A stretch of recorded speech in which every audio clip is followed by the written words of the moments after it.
Hello and welcome to the LVLing Up vodcast, where I get the immense pleasure of talking to fantastic professionals in the project management field from all walks of life. And today, I say this every time, I'm very excited because I'm genuinely excited to be catching up with a PMO manager. Now, these people can be terrifying or your best friend, and I'm very lucky to be working with Brian Chu from Anglicare Southern Queensland, who I will say, Brian, you are my best friend when it comes to projects that we do together. You are an immense help to us as project managers. But enough about my experience working with a PMO manager. Tell us a little bit about you. Thanks, Jasmine. That's nice to hear. A bit about me. I guess I've had a fairly long career in project management. I fell into the game of project management as most people do. Many years ago, when I worked for Westpac, I found out I was a project manager on their internal telephone directory one day. I thought, oh, that's what I do. But we're talking dim dark past there. So I pretty much have done most of the roles, BA roles, project manager roles for a number of years, mainly with banks and so forth, and then did a rather long stint at RSEQ. And then from there, sort of progressed through various PMO roles, resourcing manager through to PMO manager.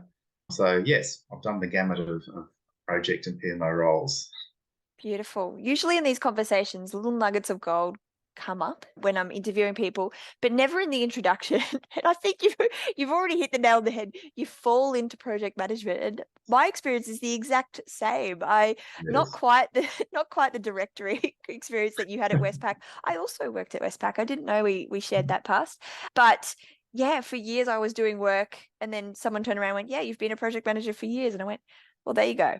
That's what I've done. That's what I've done. That's And what I I've done. guess I joined that from a SME, subject matter expert, on a Yes. project. And then all of a sudden you Yeah. start leading aspects of projects. There And you then all of a go. sudden you're a project manager.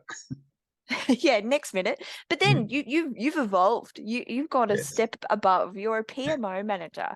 So tell us a little bit, maybe a little bit about what that entails, because there's lots of people watching this who are either in project management field or they're project sponsors, and wherever their organization is, they may or may not have a PMO, let alone a PMO manager. So what Mm. does your role entail at Anglicare as a PMO manager? Yeah, I guess as a PMO manager, I've got project managers, BAs, project coordinators as part of the team, change analysts as well. So we're a fairly traditional PMO, and I guess I oversee the framework. So I'm responsible for the project management framework, responsible for how that is applied to our projects, but also a bit of a mentoring of the PMs and BAs and all the other people. The PMO is, as I've said, is sort of a custodian of the methodologies and frameworks, but they're constantly evolving. They don't just set and forget. So we're constantly looking at our frameworks to make sure that they're fit for purpose, and our documentation. We're the custodians of all the tools and templates that we use. And the other thing that we do a lot of is reporting. So we report across the portfolio at a PMO level. Love that. And what I really like about you, Brian, and this is for all the PMO managers and portfolio managers out there, I'm personally a governance nerd. I love it. I love doing the documents. I love risk management. I love all of that stuff. Not everybody does. I know I'm probably the exception, not the rule. But what I really like about your approach to PMO management is you put that pragmatic lens on it. So it's not just a document for the sake of a document. Sometimes you'll come to us and you'll say, yeah, it's probably overkill. Let's just refine this and make sure it's what the audience needs. So I think if you're a PMO manager watching this, that's a really good approach, because you've got your project managers and your project people, I suppose, on side doing what they need to without being bogged down by governance Yeah. and by data, because you can get sucked in that wormhole. Yeah, absolutely. That was actually one of my top three tips for Oh PMO managers no, was uh, I've stolen your thunder. Well, to, you did it. yeah, you do need to make sure it's a pragmatic approach, and that you're not just doing processes for the sake of it. So we should always be Yeah. questioning those processes, and there's always a bit of flexibility that you can build in there. Still follow a framework, but be as flexible as you need to from time to time. Yeah, I like that. I really like Mm. that. All right, well, hold that thought. If you make it all the way to the end, you'll hear Brian's top tip. But before we get there, cast your mind back, Brian, on some projects that you've worked on in any sort of capacity. It could be some of the work you're doing now with Anglicare, but what's been a memorable project that you've done in the past? I always remember one particular project, and it's not in my current role. It was a previous role. I was PMO resourcing manager. I got pulled in to do a bit of PMing when a project manager left, and it was to replace an intranet, which sounds simple enough. And they just said, "Oh, well, the project's in flight. Can you just look after this project?" So it was to replace 7 intranets with one intranet at an organisation, and using Office 365. So we sort of had a project team in flight. So I sort of came in and sort of ran that project. It was a monster of a project, but it's one I'll always remember as a success, and learned a lot of lessons there. And it was fairly late in my project manager career when I took this one on, and I do have very fond memories of it.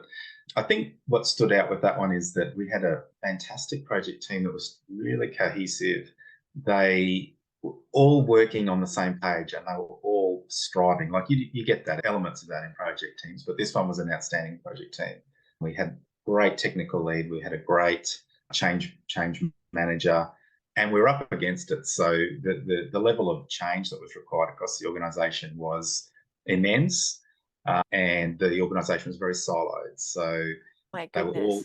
they all had their own intranets. They were using them for their own purposes, and we waltzed in trying to replace it with one organisational wide intranet. So yeah, that was a big project. Far out. For Mm. those playing at home, Brian's breezed over this, but that's giving me little project manager heart palpitations. That's a tough job. 7 into one, Yeah, siloed departments. yeah, People cling to intranets and technology with they like the do. skin of They their do. teeth. They're like, don't Yeah. take it away from me.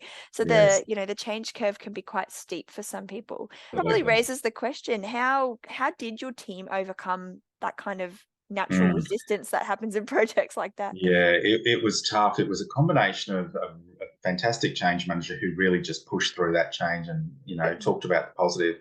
But as we were sort of delving into what the organization was using the intranets for, we found some awful things. There were hand grenades that were going off everywhere. They were using their old intranets for things that they shouldn't have been using them for, sort of workflow stuff, customer details, that sort of thing that shouldn't have been there. So we had to progressively clean that up and find business solutions for those business areas at the same time. So we really needed to sort of push some of that back to the business for them to help us find the solution, because as a project team we couldn't, find all those solutions, but also keeping the project on track while we were doing that, while we kept finding these nuggets of problems. Not gold, yeah. Not gold. No, not gold. But yeah, look, it was great. I think one of the other things I learned on that project was just some projects it's really important to minimize scope. Like don't try to solve every problem, particularly if you've got a content heavy project like an intranet. You can't have you can't be responsible for putting all the content there. You've got to have a minimum amount of content. You've got to get those business areas engaged, get them engaged in providing that content. And that was another important lesson. Yeah, and there's someone who's watching this who is going to correct me with what I say next. But that is one of the agile methodologies, I believe, which is something like the customer doesn't always need everything. Mm, And having that sort of MVP, what is the yes. absolute necessity that is needed for the project, get it up and get rid of a lot of that redundancy, which you probably did. Finding those grenades and that data that shouldn't have been there was a cleanup exercise. So Yeah. more benefits for your benefits plan. Yeah, absolutely. I love it. So thinking about that project, obviously it stood out for you as being a memorable one. Were there any learnings that you've taken in, to future roles, whether it's something that went really well or something that absolutely Mm, didn't, that went in the lessons learned log at the end? mm. I think the usual ones that pop up is making sure you've got sponsor engagement and project owner engagement at the right levels, Mhm. and you've got them focusing on the right things. Yeah, so that was sometimes a bit of a challenge. We had, project sponsors are busy people. Project owners aren't always focused on the right things for the delivery of the project. They've got their day jobs as well normally. Mhm. So really keeping those two roles on point. Interesting, you talked about agile. One of the pitfalls of the project is it's tried to be a little bit too agile in the requirements gathering stage, where they almost tried to minimize it too much. So we had to, yeah, stop that and sort of come up with some decent solid requirements, then you could get into a bit more of an iterative sort of delivery method in delivery. But we really did need to follow a bit more of a structured requirements gathering up front. So that was probably another lesson Okay. learned. That's a good lesson. So how would you have approached that Mm. differently? Would you have, and I know you came in late in the project, but would you go big with your requirements and then, put them in a backlog and scale them back from there into different phases? Yes. Or was it, yeah, Yeah. okay, more of a funnel? Generally and start sort of high level requirements. I think sometimes with that agile approach early on, you sort of get into the lower level requirements too quickly, Yeah. whereas you should really be looking at big picture. What do we want? What do we want to deliver? What is the outcome at a high level? Whereas if you get it into that granular stuff too early, then you do get confused about what you're actually delivering. You're absolutely right. And sometimes those high level requirements can form your agile epics and Mm. user stories and things like that. And God, now we're having an agile, an agile discussion. Oh, we could do a whole series on that. Yeah, brilliant. Okay. Any other lessons from that project?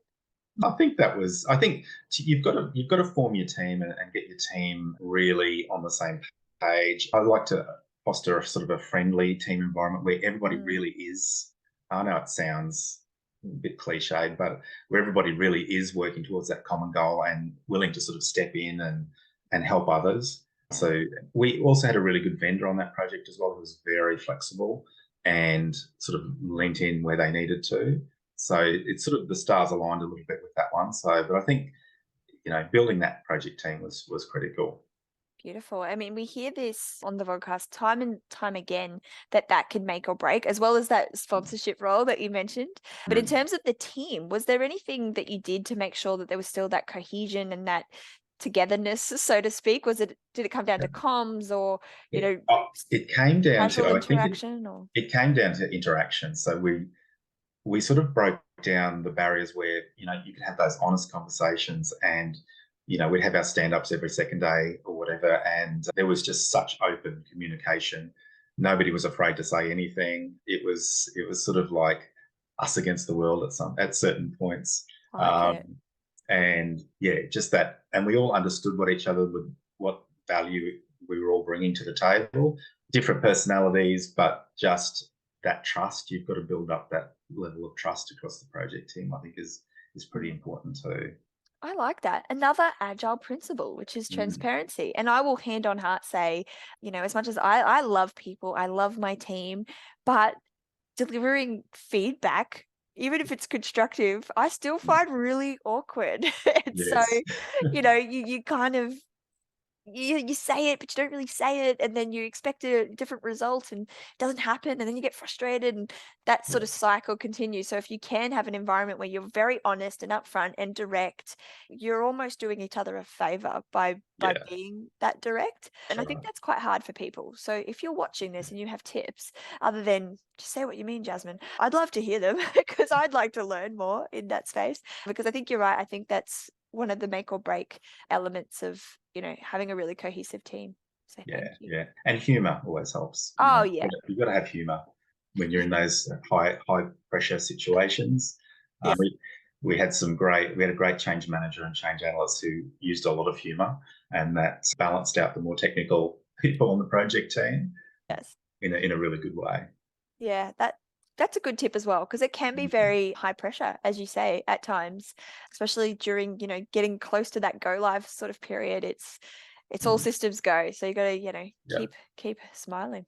Mm. All right, we've come to the end of our vodcast recording, Brian, but I would love to ask you, and you gave us a little spoiler before, but your top 3 tips for being a super effective PMO manager or even a project manager. Yeah. Well, I guess the first one was around that flexibility, around the governance when Mhm. required. As a PMO manager, I think it's important to not be the bottleneck. You've got to empower your project managers and other project staff to do their jobs. So I don't think as a PMO manager you should become that bottleneck where they've got to bring everything to you. You've got to empower them. I think that's a top tip.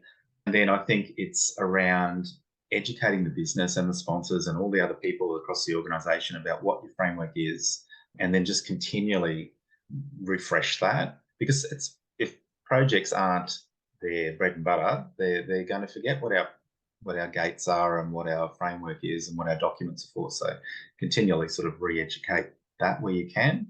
Mhm. That'd be my second Yeah. top tip. Yeah, I love that because especially when, project sponsors are a really good example, but even other people who aren't project people who are brought into projects, they can, I guess, not understand the why of why some governance documents are needed, or why Yeah, am I looking at this? This is a waste of time. But actually, there's yeah, there's a bigger picture, and it's not a waste of time. We really do need to know the risks, or we need to report on the status every fortnight. Please give us your update. yeah, And I think that's probably a tip for anyone in a PMO to explain the why of why things are needed and what are all the dependencies.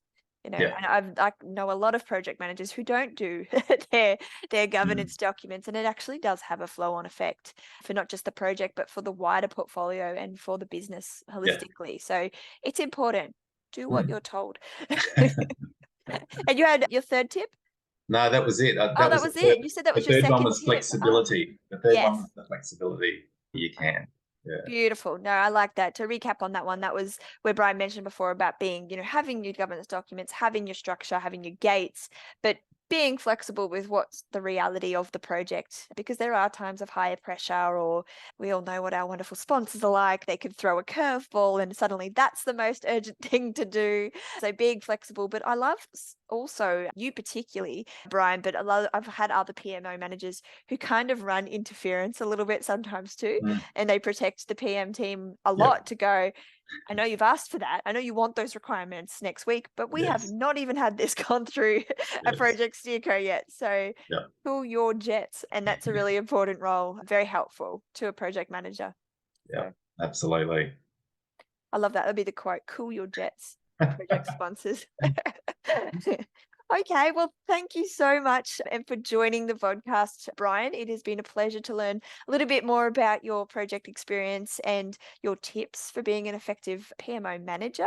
I think you might be our first PMO manager on Oh the wow. podcast. So I love getting people from different walks of life. But thank you for joining the Leveling Up podcast. And to our viewers, we will see you next time. But if you'd like to watch this episode again and other episodes, we are on YouTube, the Level Up website, and on LinkedIn. We'll see you next time. Great. Thanks, Jasmine. Bye.